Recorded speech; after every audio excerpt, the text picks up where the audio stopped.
So ayun nga, napakahirap umorder ng ticket. Kasi hirap na hirap ako umorder ng ticket, no. Nagpatulong na ako sa aking girlfriend, no. As in, napakahirap. Hindi pa rin kami nakaka-order, no.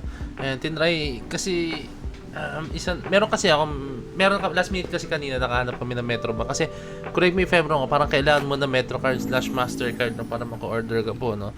And nahirapan kami, nire-refresh namin, and then siya, tapos at the same time tinry ko kasi meron kasi yung credit card kaso Visa siya, no. Hindi, Visa, shoutout Visa, no. Hindi siya Mastercard, no. So ayun, doon ako nahihirapan po, guys. Correct me, comment down below nga, guys, kung exclusive lang ba sa Metrobank yun, no, yung ordering ng tickets ngayon, isang araw ko kailan ko na-list ng video to, no. Comment down below, no. Meron ba ibang paraan ng masubukan, or bukas, tomorrow open na ba siya sa lahat, no, na maka-order, no. Kasi ang hirap. Ako naman, guys, gusto ko talaga makanood, as in, gusto ko makanood. Napakaganda ng venue po talaga, guys, as in, napakasulit ng venue po, no, na nakita natin, no. So ayun lang, sana makanood tayo, sana lahat tayo ay paunlakan, no. So kung pwede lang naman, no, pwede naman siya na day 2, let's go, no. 'Di ba? Hindi naman siguro masama, no, na tayo mismo ang mag-request, no.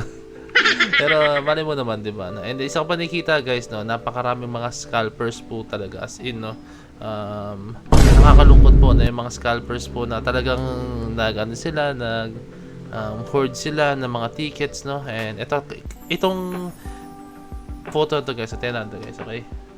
Okay, guys, ito, no. So yan, makikita nyo dito, no. Ay, naka.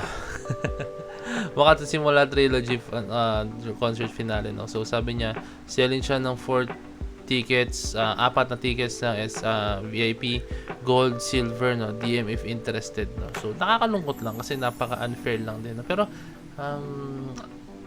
I think, di ko alam kung ba't may mga ganyang tao, no. Tignan natin mga comments, guys, na okay. Sabi dito ni Gil Guardian, wag bibili sa mga scalpers, hayaan silang malugi, importante ma-sold out. Malay nyo dito, di ba?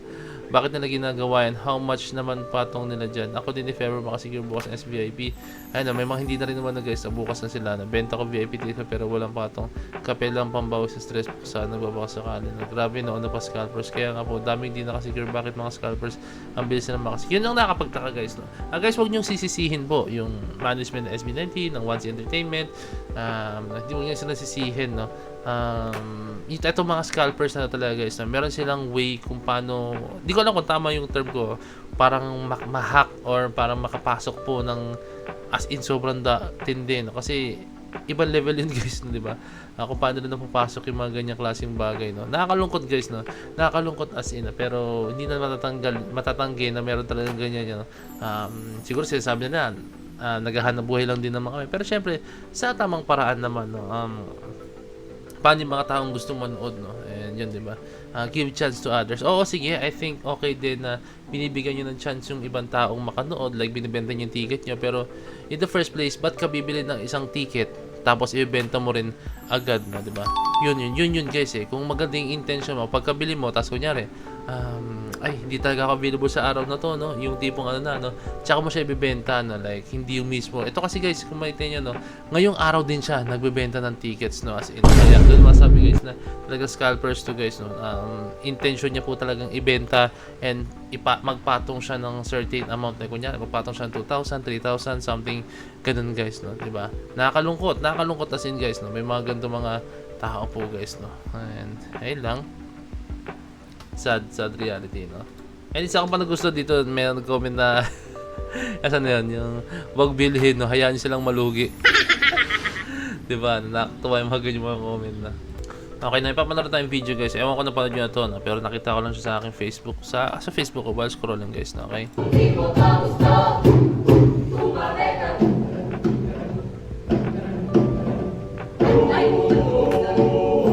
Grabe yung blending nila.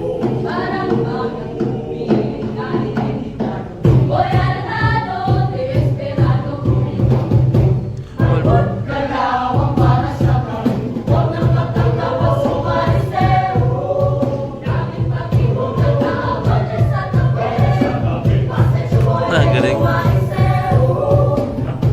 No.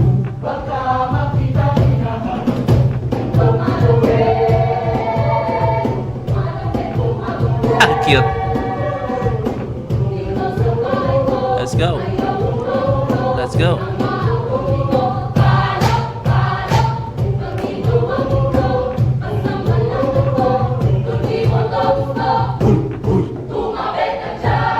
Galing! Ooh, yung formations. Parang siyang orasan, no? Ay, parang LC siya.